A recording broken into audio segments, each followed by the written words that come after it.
తెలిసిన వాళ్ళతోటి ఒక స్కూల్లోని ప్రిన్సిపల్ మాట్లాడతారు అంటే వాళ్ళతో పాటు స్కూల్కి వెళ్ళా. ప్రిన్సిపల్ చెప్తున్నారనమాట.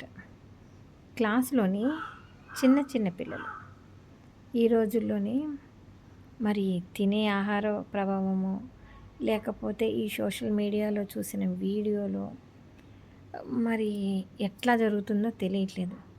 చిన్న చిన్న పిల్లలు అంటే వాళ్ళ వయసుకి 3 రెట్లు ఎక్కువగా ఉన్న వయసు వాళ్ళు చేసే పనులని వీళ్ళు చేస్తున్నారు. నిజంగా ప్రిన్సిపల్ చెప్తూ ఉంటే నాకు గొంతు పడిపోయింది.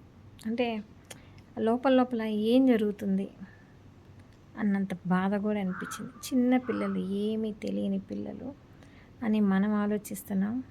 వాళ్ళు 'జంబలగిరి పొమ్మ' సినిమా ఎప్పుడో తీసిన సినిమా. ఫ్యూచర్‌లోని చిన్నవాళ్ళు పెద్దవాళ్ళు గాను, పెద్దవాళ్ళు చిన్నగా వాళ్ళు గాను అవుతారని ముందుగానే ఊహించి ఎలాగా రాశారో కథ గాని వాస్తవంలో అలాగే ఉంది. పిల్లలు వయసుకు మించి ఆలోచిస్తున్నారు. పెద్దవాళ్ళు వాళ్ళ వయసుకు తగ్గట్టు ఆలోచనలే మర్చిపోతున్నారు.